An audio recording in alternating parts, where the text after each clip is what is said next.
genética o la pericia de ADN que nosotros hacemos es una prueba muy importante para la investigación de todos los delitos y específicamente de los delitos sexuales. Los delitos sexuales generalmente no tienen mucha prueba, digamos, muchos elementos de prueba, son delitos que se cometen en la intimidad, en ámbitos privados o fuera del alcance de la vista de testigos y otras cuestiones. Por eso, cuando podemos obtener material biológico, tanto en el lugar del hecho como en el cuerpo de la víctima, es sumamente importante lograr después un cotejo con perfiles de ADN de sospechosos o de posibles autores. Es importante que los tiempos van a depender mucho de la calidad de la evidencia.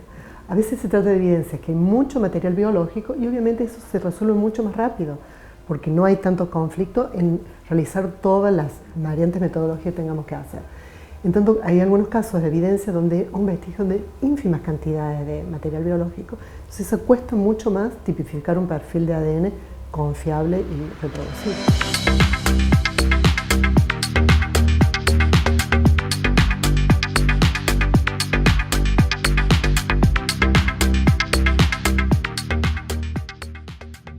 Hay dos formas que trabajamos nosotros con el Centro de Genética. Por un lado, cuando tenemos un sospechoso de un caso, entonces mandamos las muestras obtenidas como evidencia, que son material dubitado, y una muestra indubitada del sospechoso.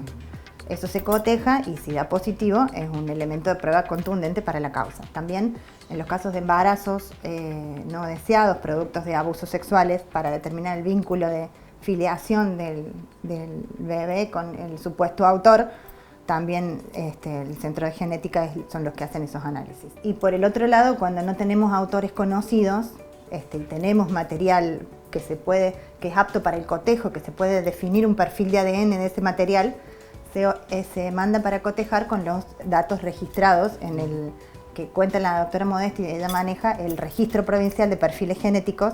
En este registro lo que se van a incorporar son los perfiles de ADN de evidencias que no hayan sido asociadas a una persona determinada. ¿Qué quiere decir? Es decir, si el perfil obtenido de una evidencia no pudo atribuirse a una determinada persona como un imputado, una víctima, etc., se considera que aún no se sabe quién fue el contribuyente de esa evidencia. Entonces se sube a esa base de datos, que es el Registro Provincial de Perfiles de ADN, donde además de la evidencia tenemos perfiles de ADN de personas imputadas y condenadas por distintos delitos. Entonces se hacen búsquedas y ahí se observa si se detecta o no una coincidencia.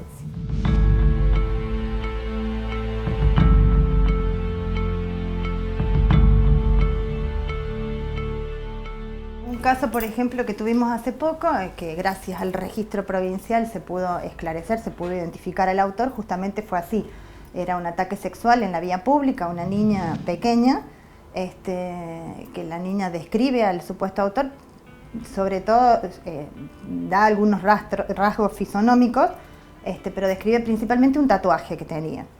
Se buscó pruebas, se buscaron filmaciones de la vía pública donde ocurrió el hecho, domos policiales que lo mostraban, pero no podíamos ver la cara, o sea, no podíamos identificarlo.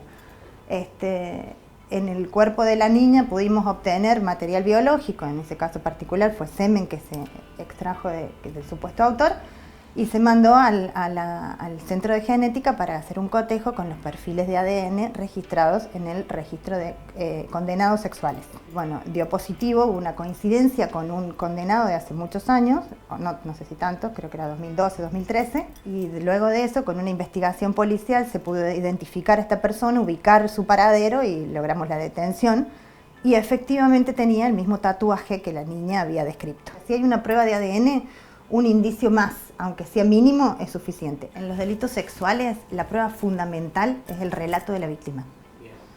Si al relato de la víctima le sumamos un resultado positivo en un cotejo de ADN, la causa se cerró.